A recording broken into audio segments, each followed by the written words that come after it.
nama Tuhan. Shalom sahabat-sahabat PD Santana Menteng.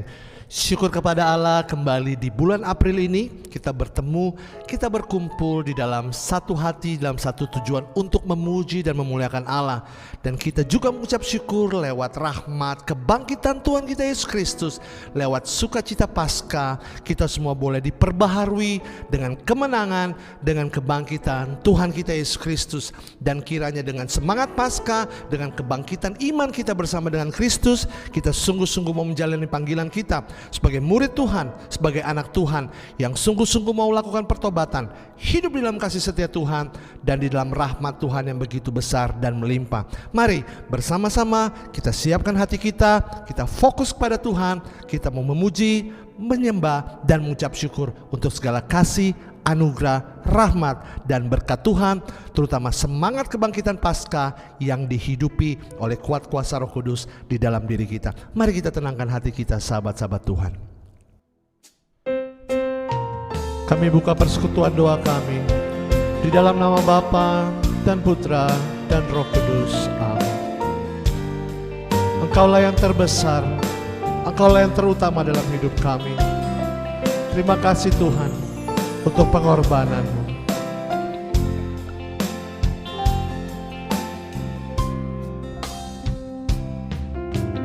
Kasih yang terindah,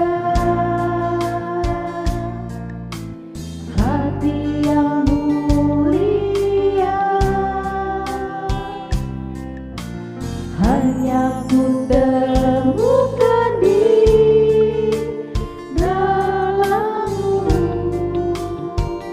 Yesusku,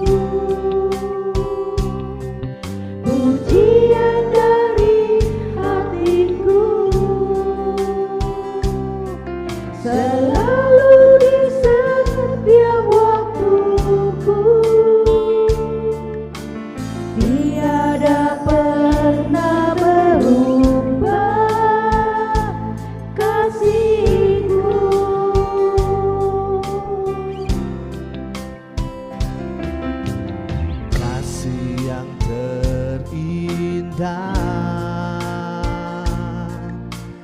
Hati yang mulia,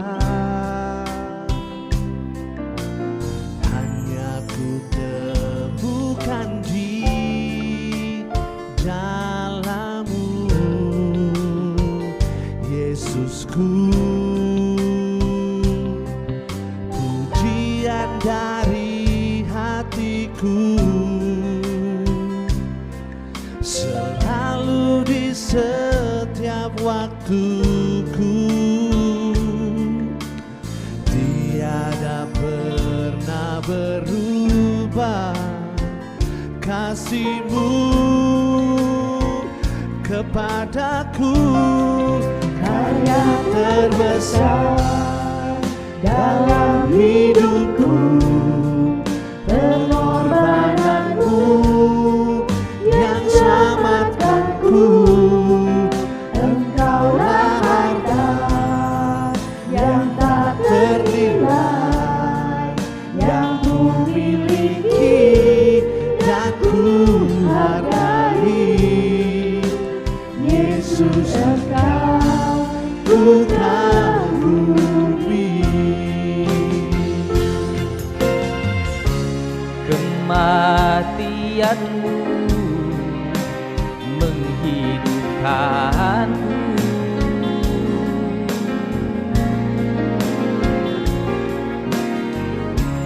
dan ku pastikan pengorbanan-Mu tak akan pernah sia-sia.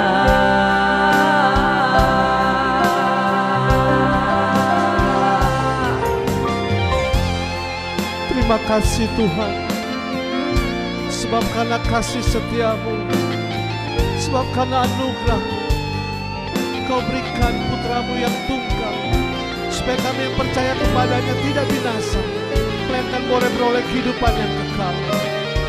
Kami memuji-Mu, kami bersyukur Tuhan.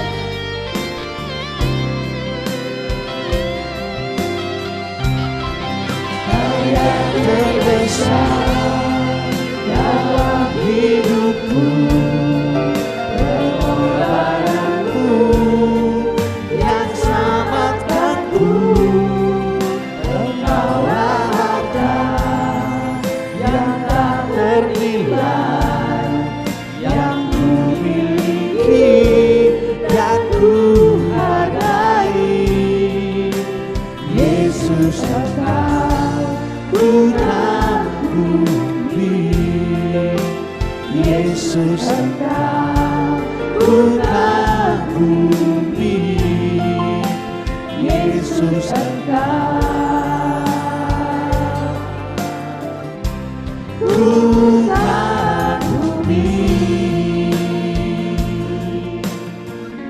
Kami kagum akan Engkau. Kami kagum akan Engkau, Tuhan. Terima kasih. Terima kasih. Kami bersyukur Kau jadikan kami biji mata-Mu. Kau jadikan kami milik kesayangan-Mu. Dan Kau angkat kami menjadi anak-anak-Mu. Saat ini kami membuka hati kami ya Tuhan. Biarlah kami yang dipenuhi oleh kuat kuasa Roh Kudus-Mu, lewat kuat kuasa firman-Mu, kami sungguh-sungguh boleh memaknai rencana dan rancangan-Mu dalam hidup kami. Untuk kami diubahkan, diperbaharui, dan semakin serupa dengan gambaran Putra-Mu Tuhan kami Yesus Kristus. Kami duduk diam, kami membuka hati. Bersabdalah ya Tuhan, bersabdalah.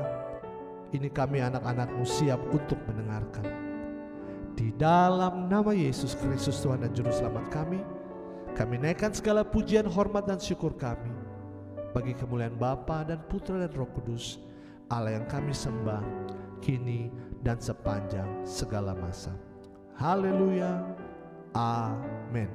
Di dalam nama Bapa dan Putra dan Roh Kudus, amin. Puji nama Tuhan.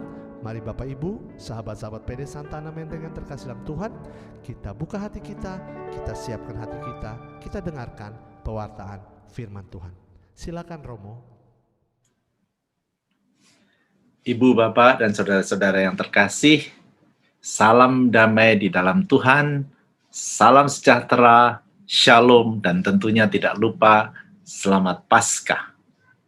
Pada hari ini kita memang mau berusaha memahami apa sih arti Paskah untuk kita, tapi juga apa yang bisa kita tindak lanjuti di dalam hidup sehari-hari dengan semangat Paskah yang baru saja kita rayakan. Kita tahu Paskah adalah pilar iman kita. Karena dengan Paskah itulah orang-orang yang kemudian mengikuti jalan yang ditunjukkan Yesus disebut Kristiani. Karena Yesus telah bangkit dan di sanalah ada pendasaran dari kepercayaan itu. Memang tidak ada bukti yang sangat jelas bahwa Yesus bangkit. Artinya apa? Tidak ada orang yang menyaksikan pada waktu Yesus bangkit. Tetapi dari kata-kata Yesus sebelum dia wafat, jelas bahwa kebangkitan itu memang sudah disampaikan. Termasuk tentunya kisah-kisah penampakan yang kemudian terjadi di mana Yesus hadir di antara para murid yang tidak hanya 3-4 kali, tapi beberapa kali, puluhan kali. Kita tahu bahwa disitulah Yesus memang telah bangkit. Nah, kalau kebangkitan pada waktu itu sungguh menguatkan iman para murid Yesus, lalu sekarang bagaimana? Apa yang bisa kita coba cecap dan kemudian kita timba supaya dengan demikian menjadi air kehidupan bagi hidup kita sehari-hari? Maka pada kesempatan ini saya ingin sedikit men-sharingkan apa yang coba saya renungkan dari kisah Paskah itu, kisah kebangkitan Tuhan. Maka supaya apa yang saya sharingkan bisa sedikit lebih gampang dipahami, saya ingin share screen, di mana Ibu Bapak dapat juga nanti membaca beberapa ayat yang ingin saya jadikan rujukan. Tentunya, sekali lagi, kebangkitan adalah sebuah peristiwa di mana iman itu sungguh mendapatkan pendasarannya. Maka kisah kebangkitan itu ditulis dengan sangat bagus di dalam konteks refleksi iman oleh Santo Paulus di dalam suratnya kepada umat di Korintus yang pertama, bab 15. Tetapi karena ayat-ayat di dalam bab 15 ini panjang sekali, 58 ayat, maka saya tidak akan mengambil semuanya.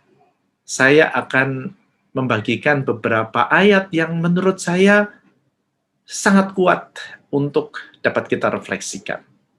Tentunya lebih dahulu harus kita katakan bahwa Santo Paulus adalah pengikut Kristus yang memang sangat-sangat bisa mengartikulasikan atau merefleksikan seluruh pengalaman iman itu. Kita tahu juga bahwa Santo Paulus tidak melihat sendiri kebangkitan itu, tetapi di dalam kacamata iman, dia memaknainya seturut apa yang dikehendaki Tuhan.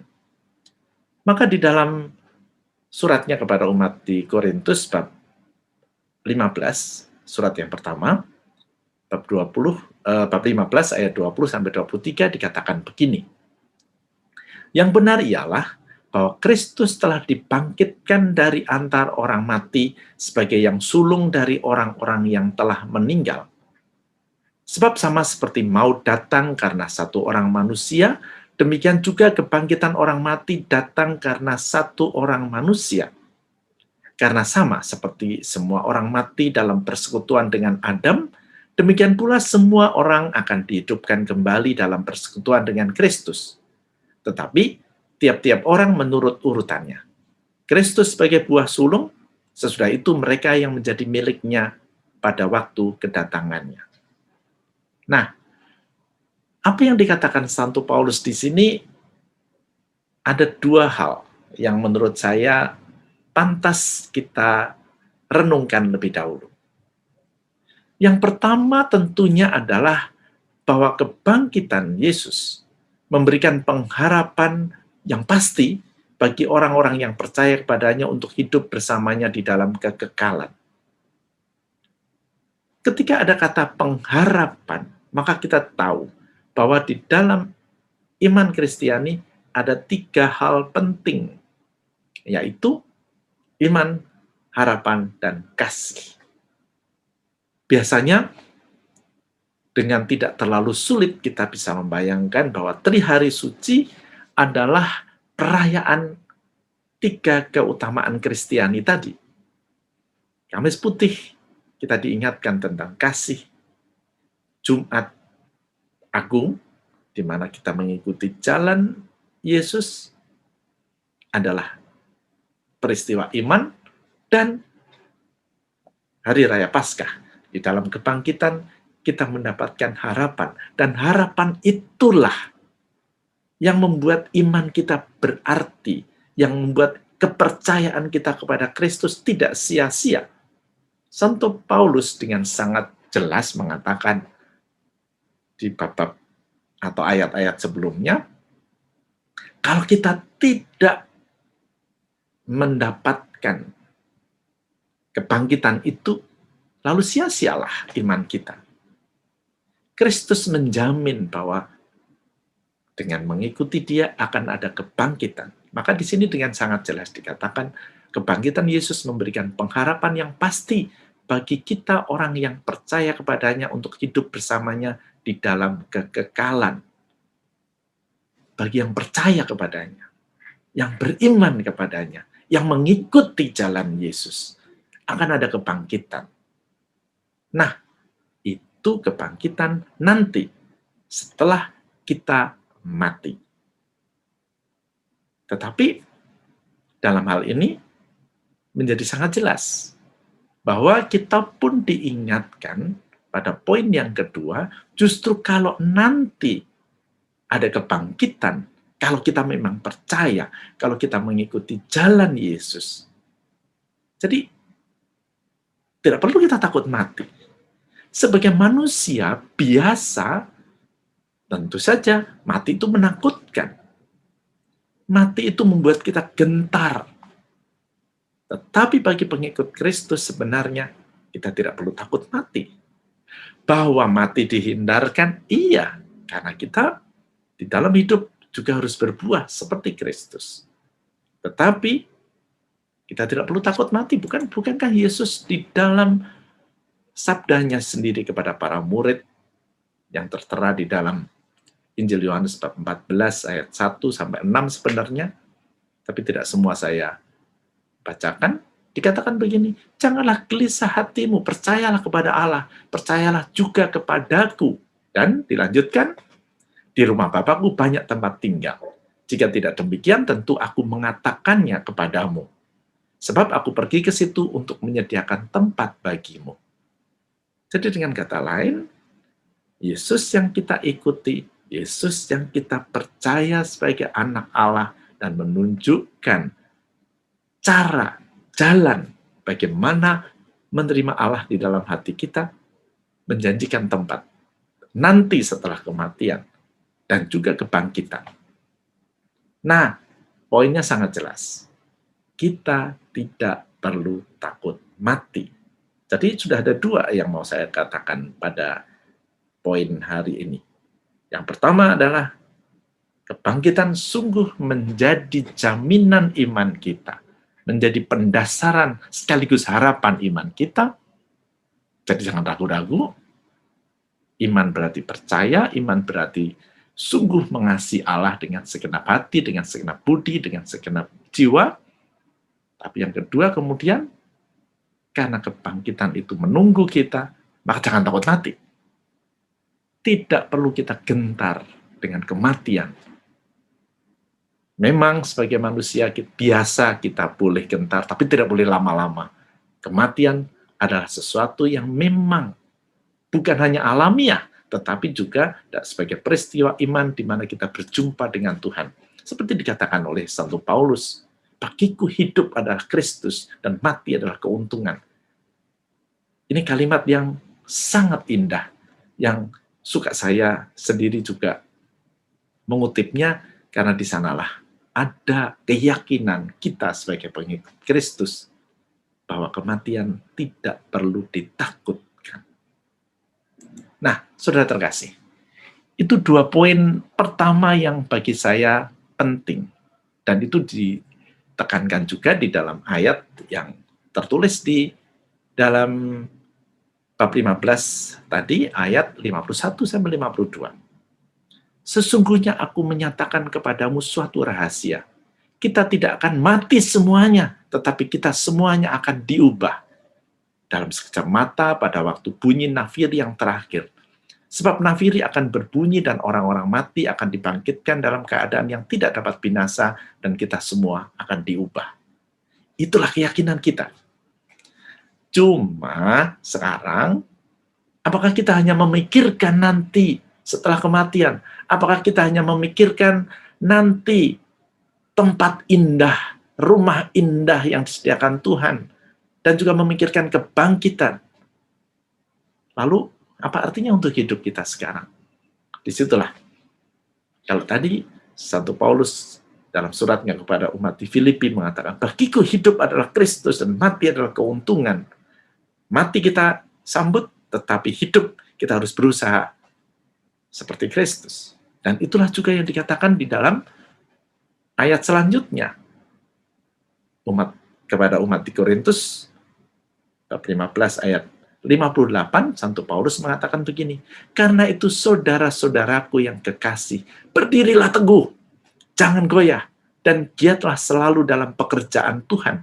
Sebab kamu tahu bahwa dalam persekutuan dengan Tuhan, jerih payahmu tidak sia-sia.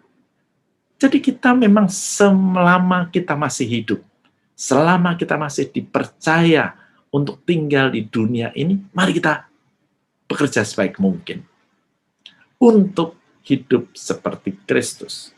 Saya katakan untuk hidup seperti Kristus, bukan supaya kita mendapat pahala kebangkitan, bukan kita mendapat pahala surga. Karena kalau logikanya adalah pahala, hadiah, seolah-olah Tuhan itu tidak maha kasih, harus kita suap dengan kebaikan-kebaikan, dengan derma, dengan segala macam ibadah-ibadah. Bukan itu. Kita berbuat baik, kita berderma, kita berdoa karena kita sudah dikasih Allah dan kita dijanjikan surga. Jadi kita memang harus sungguh-sungguh menjalankan kasih yang kita terima atau mewujudkannya di dalam hidup sehari-hari. Itulah hidup seperti Kristus yang dikatakan oleh Santo Paulus. Dan Yesus sendiri juga mengatakan bukan bahwa dia mau hidup untuk menjalankan kehendak Bapa. Tapi sebelum itu, mari kita baca apa yang dikatakan Santo Paulus di dalam suratnya pada umat di Galatia. Aku hidup, tetapi bukan lagi aku sendiri yang hidup, melainkan Kristus yang hidup di dalam aku. Jadi kita berbuat baik, bukan supaya mendapatkan Kristus, tapi karena Kristus hidup di dalam diri kita, mari kita berbuat baik. Mari kita melakukan kebaikan. Mari kita berderma. Mari kita beribadah dengan baik. Itu karena Kristus hidup dalam kita, karena kita mau mengikuti Yesus sebagai jalan kebenaran dan hidup. Kita tidak akan bisa mendapatkan kehidupan sejati kalau kita tidak mengikuti jalan Yesus. Jalan Yesus apa itu? Jalan Yesus seperti juga tadi direfleksikan Santo Paulus adalah melaksanakan kehendak Bapa. Nanti akan saya tunjukkan lagi teks itu, tetapi sebelum itu saya teringat pada kalimat yang juga dikatakan Yesus. Bukan setiap orang yang berseru kepadaku, Tuhan, Tuhan akan masuk dalam kerajaan surga, melainkan dia yang melakukan kehendak Bapakku yang di surga. Jadi dengan kata lain, kita beribadah, kita berbuat baik, itu karena Tuhan sudah hadir di dalam diri kita. Itulah yang tadi saya katakan bahwa kita harus mengikuti Yesus sepenuhnya. Kita beriman tidak hanya dengan mulut, tidak hanya dengan kepala, tetapi dengan seluruh hidup kita. Seperti ketika Yesus mengajak kita untuk mengasihi Allah dengan segenap hati, dengan segenap budi, dengan segenap jiwa. Artinya seluruh kedirian kita. Jadi bukan hanya sekedar, yes, aku percaya pada Yesus. Tidak. Tapi harus memasukkan dalam hati, memasukkan dalam jiwa, dan disitulah kita berbuah. Buah yang sungguh akan membuat kerajaan Allah itu nampak. Dan juga memberikan harapan akan kebangkitan tadi. Inilah yang tadi saya katakan. Kalau kita mengikuti jalan Yesus, kita harus mengikuti juga apa yang menjadi hal yang paling penting di dalam hidup ini, yaitu melakukan kehendak Bapa. Yesus berkata kepada para murid, makananku ialah melakukan kehendak Dia yang mengutus aku dan menyelesaikan pekerjaannya. Jadi selama kita di dunia, kita mendapat panggilan untuk berbuah, mari kita berbuat. Karena Allah di dalam diri kita. Lalu dengan mengikuti itulah, saya percaya kita akan dibangkitkan bersama Tuhan. Jadi dengan kata lain, kebangkitan itu tidak hanya menjadi harapan kita nanti, tetapi juga menjadi pendasaran kita sekarang ini. Bahwa Yesus yang kita percaya, Yesus yang kita ikuti tidak sia-sia. Maka mari kita berbuat baik sungguh-sungguh. Tapi tentunya bukan hanya itu. Apa yang bisa kita lakukan? Saya kira supaya kita sungguh-sungguh bisa memasukkan Allah di dalam hati kita. Tentu saja itu bukan memasukkan, tetapi membiarkan Allah sungguh-sungguh di dalam diri kita. Itulah percaya, itulah beriman. Maka kita berdoa dengan benar. Mari kita belajar berdoa seperti Yesus yang selalu berdoa ketika mengatakan, datanglah kerajaanmu, jadilah kehendakmu. Itu yang paling pokok di dalam doa Bapa kami. Bukan beri aku rezeki pada hari ini. Itu juga boleh diucapkan dan memang harus diucapkan. Tetapi jangan lupa bagian ini. Kita berdoa supaya Allah sungguh meraja di dalam diri kita. Di sanalah kebangkitan pada saat ini pun akan kita rasakan. Janji kebangkitan tidak hanya nanti, tapi juga saat ini. Kalau kita membuka hati, membuka jiwa, membuka akal budi sepenuhnya bagi Tuhan. Seperti siapa? Tidak bisa tidak. Kita berkaca pada Bunda Maria yang menjadi selalu teladan kita di dalam hidup beriman. Teladan kita di dalam mengikuti Kristus. Ketika selalu mengatakan, aku ini hamba Tuhan, terjadilah padaku menurut perkataan. Jadi Ibu Bapak dan Saudara terkasih, sudah cukup panjang saya berbicara. Maka poin yang mau saya katakan sebenarnya tidak banyak. 3 saja. Saya mau meringkas apa yang tadi saya katakan. Bahwa semangat kebangkitan yang kita rayakan di dalam Paskah, 1, memberikan jaminan akan iman kita. Membuat kita tahu bahwa Yesus yang kita ikuti adalah sungguh Allah yang nanti akan membangkitkan kita bersama-sama dengan Dia. Itu yang pertama. Yang kedua, mari kita hadapi hidup ini juga dengan kematian. Kematian tidak perlu kita takuti. Bahkan kematian adalah sebuah perjumpaan dengan Tuhan. Maka Santo Paulus mengatakan itu adalah keuntungan. Kita tidak perlu takut mati. Bahwa menghindari mati, ya, karena kita dipanggil untuk menyelesaikan kehendak Bapa seperti dikatakan Yesus. Karena itulah dalam hidup ini, mari kita sungguh-sungguh berusaha berbuah karena Allah di dalam diri kita. Dan supaya kita sungguh merasakan Allah di dalam diri kita, janji kebangkitannya nyata, mari kita berdoa dengan sebaik-baiknya. Seperti Yesus yang juga selalu membiarkan Allah Bapa berkarya di dalam dirinya, seperti Bunda Maria yang kita teladani. Maka, selamat menjalani hidup ini, selamat mewujudkan semangat kebangkitan di dalam hidup kita sehari-hari, supaya kerajaan Allah sungguh ada, hadir. Kita rasakan di dalam diri kita, di dalam keluarga kita, di dalam masyarakat kita, dan juga di tengah dunia kita. Selamat Paskah, Tuhan memberkati, dan mari kita saling menjadi berkat demi kemuliaan Tuhan. Amin. Puji nama Tuhan. Sebuah permenungan firman yang sungguh sangat luar biasa, yang pastinya akan memotivasi kita untuk kita semakin taat, semakin setia hidup di jalan Tuhan. Atas nama PD Santana Menteng, izinkan kami mengucapkan banyak terima kasih untuk Romo yang sudah menjadi perpanjangan tangan Tuhan, menjadi berkat buat kami lewat kesaksian, lewat pewartaan firman yang sungguh luar biasa. Kiranya Tuhan sumber segala kasih karunia senantiasa memberkati Romo, memberi Romo kekuatan, juga kesehatan, sehingga Romo semakin semangat untuk tetap melayani dan bekerja di kebun anggur Tuhan. Sekali lagi terima kasih Romo, tetap semangat, tetap sehat, dan tetap menjadi gembala yang baik untuk kami umat gembalaan Tuhan. Bapak Ibu, sahabat-sahabat PD Santana Menteng, terima kasih untuk partisipasi dari Bapak Ibu untuk join di persekutuan doa di bulan April ini. Biarlah dengan rahmat Tuhan yang begitu besar, kita akan kembali bertemu di bulan Mei nanti, tentunya dengan pewartaan, dengan firman Tuhan, dengan puji-pujian, hormat, dan penyembahan kita kepada Tuhan. Jangan lupa Bapak Ibu untuk pergi ke channel YouTube dari PD Santana Menteng, di like, di share, dan juga di subscribe. Tetapi jangan lupa yang belum nih, tolong ditekan tombol merah, tombol lonceng itu, supaya nanti Bapak Ibu jika ada update terbaru dari PD Santana Menteng, Bapak Ibu bisa mendapatkan notifikasinya. Sekali lagi dipencet loncengnya, teng tong gitu ya, supaya update Bapak Ibu tetap dapat. So, tetap semangat, tetap setia, tetap memuji dan menyembah dan bersyukur kepada Tuhan. Dan biarlah kasih karunia Tuhan, berkat Tuhan yang melimpah selalu menyertai Bapak Ibu, sahabat-sahabat PD Santana Menteng. Tuhan Yesus memberkati kita semua. Sampai bertemu bulan depan. Yes.